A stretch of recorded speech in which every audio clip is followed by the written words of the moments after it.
நிறைய பேர் நம்ம முருங்கைக்கீரை சமைப்போம். முருங்கைக்கீரையை மட்டும் சமைச்சிட்டு அந்த காம்பெல்லாம் தூக்கி தான் கடாசும். அப்படி தூக்கி கடாசாமல் இந்த முருங்கைக்கீரை காம்பை வச்சுக்கிட்டு என்னென்னலாம் சமைக்கலான்னு பார்த்துடலாமா? முருங்கைக்கீரை காம்பை எடுத்துக்கிட்டு நல்லா தண்ணி போட்டு கழுவிக்கலாம். முருங்கைக்கீரையில் ஜாயிண்டாக இருக்கும். அதை சின்னதாக உடச்சி நம்ம ஒரு பாத்திரத்தில் போட்டு அடைச்சிடலாம். அடைச்சிட்டு ஒரு சொம்பு 1.5 சொம்பு தண்ணி விட்டு நல்லா கொதிக்க விட்டுருவோம்.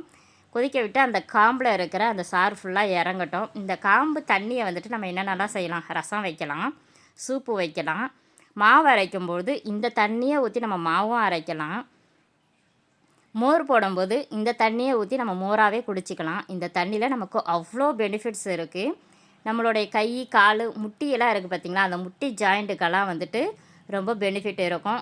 நிறைய பேருக்கு வந்துன்னா முட்டி வலி இருக்கும். கர்ப்பமாக இருக்கிற பெண்களுக்கெலாம் வந்துட்டால் நீர் பிரிஞ்சு கொடுக்கும். நல்லா ஹெல்த்தாக இருக்கும். கண்டிப்பாக இந்த தண்ணி நீங்கள் யாரும் வேஸ்ட்டு பண்ணாமல் சமைச்சு சாப்பிடுங்க. நான் வந்துட்டு இதை ஃபுல்லாக வேக வச்சு அந்த சக்கையெல்லாம் எடுத்துகிட்டு அந்த தண்ணியை மட்டும் எடுத்து ரசம் தான் வைக்கிறேன். கொஞ்சமாக புளி போட்டு புளியை கரைச்சி நம்ம இந்த தண்ணியில் ஊற்றிக்கலாம். இதே கொஞ்சம் பாத்திரம் வச்சுட்டு கொஞ்சமாக எண்ணெய் விட்டுக்கிட்டு கடு உளுத்தம்பயிறு போட்டுக்கிட்டு கொஞ்சமாக பெருங்காயம் போட்டுக்கிட்டு உங்கள் காரத்துக்கு ஏற்றாப்புல காஞ்ச மிளகாயும் போட்டுக்கிட்டு நான் வந்துட்டு 2 தக்காளி பொடியாக கட் பண்ணி போட்டிருக்கேன்.